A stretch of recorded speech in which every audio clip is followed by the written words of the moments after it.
So when you talk about the, agitation, anger your mom had towards your dad, what were some of those things that made you think it wasn't just I'm mad at my husband, but there could be something wrong? I think that she could not step into his shoes and see it from his perspective. She just saw him as a confused old man, and she was just frustrated by that rather than really trying to listen to him. And when I listened to him, I heard he knew something was going on and he didn't know how to control it or what to do for it. Mill was telling you, don't listen to your dad. Mhm. And how did that make you feel? Frustrated. I was quite frustrated, and at the time, I could not see it from her perspective. And I didn't understand, per many of your conversations that you had and many of the topics that you've pointed out in your channel, that there was preservation deception, that is fine here. There's nothing to see. I'll handle this for your father. I'll make sure that he does it my way. While I had frustration with that, it's just a very slow process to get the level of trust there to get them to admit, yes, I'm having a problem and I Mhm. need some assistance. So I know at that time when Mill was in her preservation deception, there were signs that came out that she also had some issues. What was the first issue that you noticed with your mom? Let's see. The first issue I noticed with my mom probably was when we took a trip to Washington, D.C., and she fell in the rain near the Lincoln Memorial and then lied about it and said, I didn't fall. Those were some key indicators that something was going on there, and we couldn't really pinpoint what was going on Hmm. because we didn't have the knowledge. I didn't have the knowledge. I didn't understand dementia, and I didn't understand all the symptoms associated with it. So, you just think in the beginning, oh, well, they're just being difficult. They're just being old, but Hmm. it's much, much deeper than that. And quite often you have to do your own research to figure out exactly what is going on here, Right.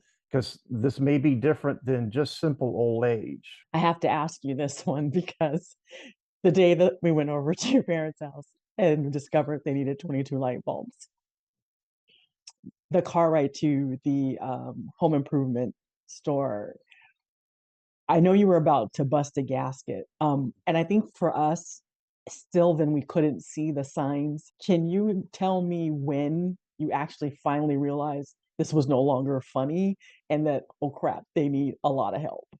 It was probably after installation of those 22 light bulbs, and a few days later, the more we talked about it, it went beyond, we don't want to be a burden to our son.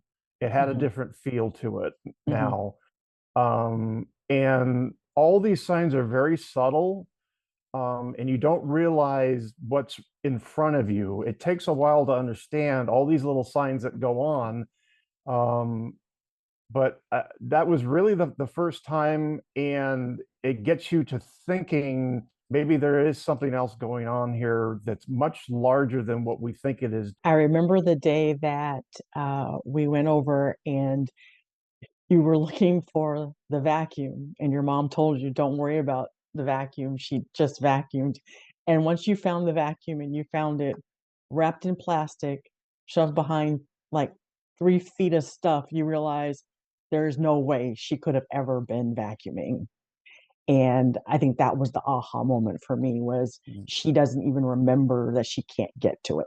Yeah, yeah, excellent point. Mhm. Excellent point. And anybody, any reasonable person standing there next to me would say she probably hasn't vacuumed in 15 to 20 years, Mhm. because there was that much clutter and paperwork and jackets and bags covering that vacuum. So, excellent point. And it's not until you start seeing an accumulation of Mhm. different signs, then you begin to really understand there's something else going on here that we hadn't bargained for. And part of me is like, okay, so that vacuum cleaner was hidden.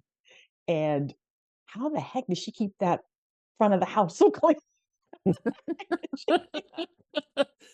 Um, excellent point. And I think we found out later what she would do. She would get on her hands and knees and pick up pieces of thread from the carpet on her hands and knees rather than using the vacuum, which she physically could not pull out of the closet anymore. So Mhm. that's how she adjusted to her physical limitation was I'll just get on my Yeah. hands and knees and pick it off the carpet.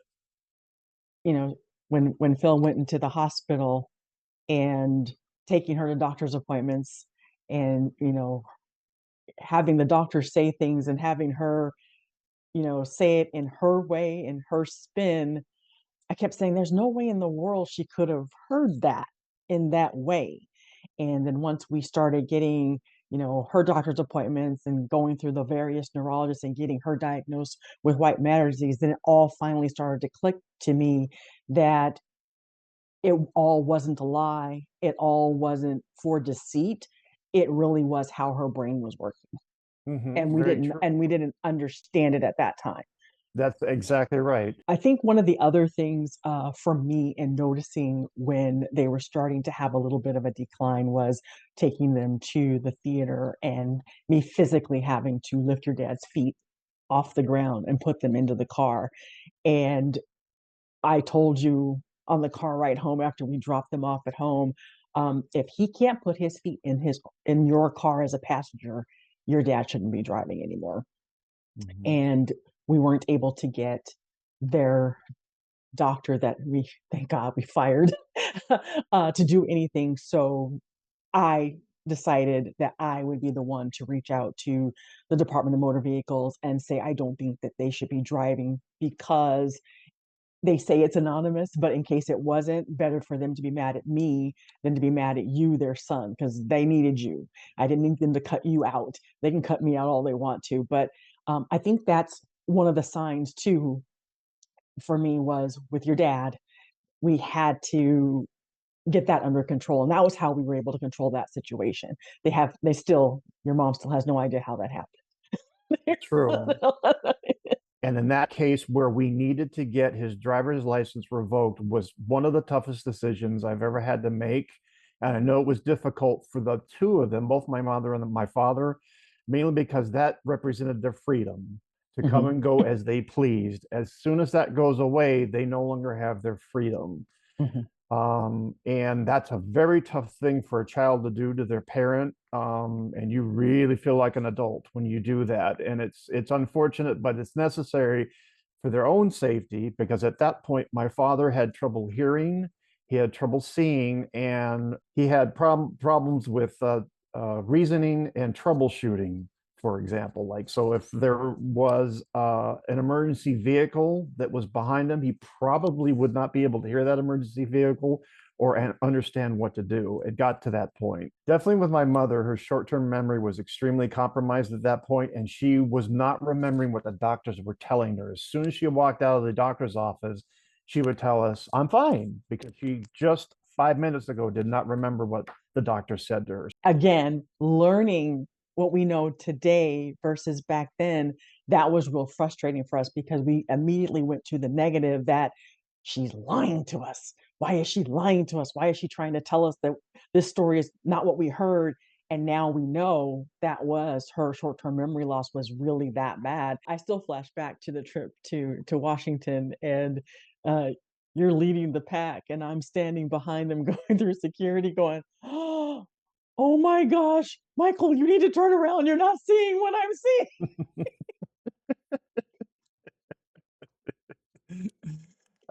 Very seeing. true. I think, yeah, that was another aha moment to having two elderly people with physical and cognitive decline going through TSA security, not truly understanding what's needed of them, right?